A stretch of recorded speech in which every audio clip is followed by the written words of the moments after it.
સુરતની અંદર સ્નેહ મિલનો જે થઈ રહ્યા છે ને એવા દરેક લોકો સુધી આ વિડીયોને પહોંચાડજો. એક મુદ્દો એવો ઉદ્ભવ્યો છે કે એના ઉપર અંકુશ આવતો જ નથી ને વધતો જાય છે. એ વ્યસનનો નથી. હું તો વ્યસનની વાત લઈને ઘણા બધા સ્નેહ મિલનોની અંદર જાઉં છું, પણ સ્નેહ મિલનો આપણે કરી રહ્યા છીએ ગામના, આપણી જ્ઞાતિના, આપણા કુટુંબના 250 માણસોથી લઈને 20,000 માણસો સુધીના સ્નેહ મિલનો સુરતની અંદર થાય છે. એની અંદર જે પોતાની સદલક્ષ્મી વાપરી અને ભામાશેઓ, દાતાઓ, ગામના આગેવાનો, પ્રતિનિધિઓ જે દાન ફંડફાળો આપી અને લોકોને એકસાથે બેસાડીને ભોજન કરાવી રહ્યા છે, કુટુંબ પ્રત્યે, ગામ પ્રત્યે અને પોતાની જ્ઞાતિ પ્રત્યે જેને આવો ભાવ છે એવા બધાને ખૂબ અભિનંદન અને બિરદાવવા પડે. પણ એ લોકોને પણ મારે એવું કહેવું છે કે એક મુદ્દો આપણે આની અંદર એડ કરવા જેવો છે કે આપણે બધી જ સ્નેહ મિલનની અંદર બધા જ મુદ્દાઓ એડ કરેલા છે. બાળકોને ઇનામ આપવા, કૃતિઓ રજૂ કરવી, રક્તદાન કેમ્પ કરવા, સેવાકીય પ્રવૃત્તિ જે કાંઈ હોય એ બધી જ આપણે વિધવા સહાયો નાન તેન બધું આપણે સ્નેહ મિલનની અંદરથી જ આપણે કરી રહ્યા છીએ.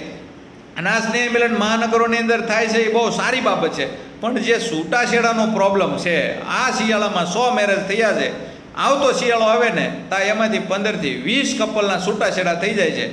એના માટે આપણે વિચારવું પડશે, કારણ કે આ રેશિયો વધતો જાય છે. હું 18 વર્ણના સ્નેહ મિલનોની અંદર, સમૂહ લગ્નની અંદર જાઉં છું અને ઘણી બધી એવી સંસ્થાઓ સુરતની અંદર જે સેવાના કામ કરે છે એની સાથે હું જોડાયેલો છું, જે હકીકતમાં સગાઈ કરાવે છે, લગ્ન કરાવે છે, સમૂહ લગ્ન કરાવે છે. એની અંદર દાતાઓ દાન પણ ખૂબ આપી રહ્યા છે. સુરતની અંદર જેટલા ધાર્મિક કાર્યો થઈ રહ્યા છે, સેવાકીય કાર્યો થઈ રહ્યા છે, ગૌશાળાના હોય, કોઈ પણ વૃક્ષારોપણના કાર્ય હોય, એમાં લોકો રાતને દિવસ સેવા કરે છે, તન મન અને ધનથી જે સેવા કરે છે. પણ બહેનોને પણ મારે એક ટકોર કરવી છે કે ભાઈ આપણામાં શું એવી સહન શક્તિ ઘટે છે. 20 વર્ષ પહેલાં નહોતી એ તમામ સુવિધા અત્યારે આપણી પાસે ઉપલબ્ધ છે. ગાડી, મોબાઈલ, ઘરઘંટી, ફ્રીજ, ટીવી, આપણા ઘરમાં બધી સુવિધાઓ હોવા છતાં પણ છૂટાછેડાનો પ્રોબ્લેમ આવે છે. ક્યાં આપણે શું એવો આહાર લઈએ છીએ કે આપણા મગજ બેડ મારી ગયા છે કે એકબીજાનું બોલ્યું ગમતું નથી. મેરેજ થાય ને 2 મહિના 3 મહિનામાં છૂટાછેડા થાય છે. તો આના માટે ગામના આગેવાનો હોય, સમાજના ભામાશેઓ, દાતાઓએ ચોક્કસપણે વિચાર કરવો જોઈએ. નહીંતર તો આ ચાલશે જ નહીં. કેવી રીતે ચાલશે? આનો રેશિયો વધતો જાય છે દાડે દિવસે.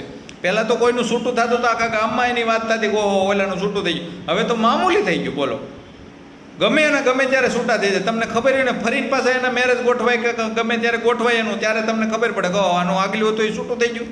એટલે આની ઉપર અંકુશ લાવવો જોઈએ. નકર આપણે ગમે એવા સારા કાર્યો કરીએ પણ આમાં જે દાન આપવાવાળા આગેવાનો છે ને એ પછી થાકી જાય.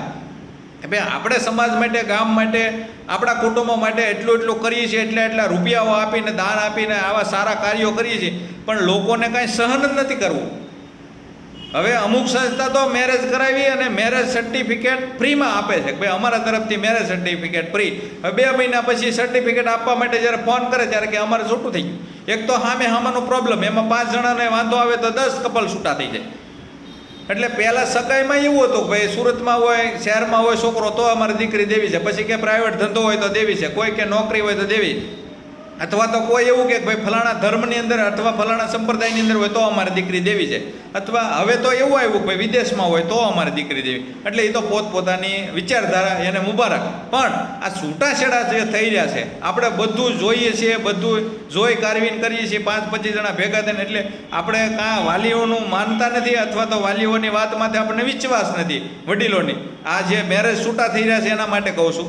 કાં આપણને કોઈની વાતમાં તે વિશ્વાસ નથી અને કાં આપણે આપણું મનનું ધાર્યું કરીએ છીએ, એના કારણે આવું થઈ રહ્યા. તો આને આ વાતમાં તે વિચાર વિમર્શ કરવા જેવો ખરો. તમારા કોમેન્ટના માધ્યમથી મને આના માટે તમે જે કાંઈ તમારા વિચારો હોય રજૂ કરજો ને વિડીયોને ખૂબ શેર કરજો. ઓકે, અસ્તુ, ધન્યવાદ.